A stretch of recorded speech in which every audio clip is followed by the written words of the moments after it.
உங்களுடைய வீடுகளை கபரஸ்தானை போல ஆக்காதீர்கள். உங்களுடைய வீடுகளை மண்ணறையை போல நீங்கள் வைக்காதீர்கள். நபிகள் நாயகம் ஸல்லல்லாஹு அலைஹி வஸல்லம் அவர்கள் சொன்னார்கள். புகாரியில் 432வது நபிமொழி இப்னு உமர் ரலியல்லாஹு அன்ஹு அவர்கள் அறிவிக்கிறார்கள். என்ன சொல்கிறார்கள் அல்லாஹ்வுடைய தூதர்?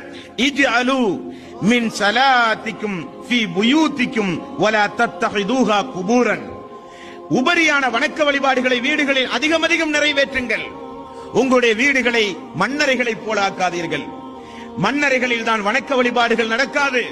உங்களுடைய வீடுகளில் அதிகம் அதிகம் இபாதத்துகளை செய்யுங்கள். காரணம், வீடுகளுக்கு மலக்குமார்கள் வந்து வந்து போய் கொண்டிருக்க வேண்டும். வீடுகளுக்கு சைத்தான் வரக்கூடாது. வீடுகளுக்கு மலக்குமார்களுடைய வரவு அதிகமாக இருந்தால் சைத்தானுடைய வரவு குறைந்து விடும். எந்த வீட்டில் சூரத்துல் பக்கரா, சூரத்து ஆல இம்ரான், சூரத்து கௌஃப் எந்த வீட்டில் ஓதப்படுகிறது அந்த வீட்டுக்கு அல்லாஹ்வுடைய அருள் செய்கிற மலக்கு வருவார். அதிகாலை பொழுது அல்லாஹ்வுடைய அருளை கொண்டு வருகிற வானவர் உங்களுடைய வீடுகளுக்கு வருவார். வீடுகளுக்கு வானவர் வருகிற பொழுது குளிப்பு கடமையான நிலையில் நீங்கள் இருந்தால் வானவர் திரும்ப சென்று விடுவார். தேவை அல்லாமல், வேட்டை பாதுகாப்பு அல்லாமல் ஒரு நாயை ஒரு மனிதன் வீட்டுக்குள் வளர்த்துகிறான் என்றால் மலக்குமார்கள் வரமாட்டார்.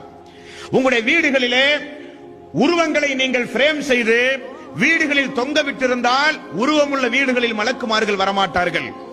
எந்த வீட்டில் சலங்கை ஒளியுடைய சப்தம், பெண்கள் கவனிக்க வேண்டும், கால்களிலே கொலுசு அணிகிற பொழுது சப்தம் இல்லாமல் கொலுசுகளை அணிய வேண்டும்.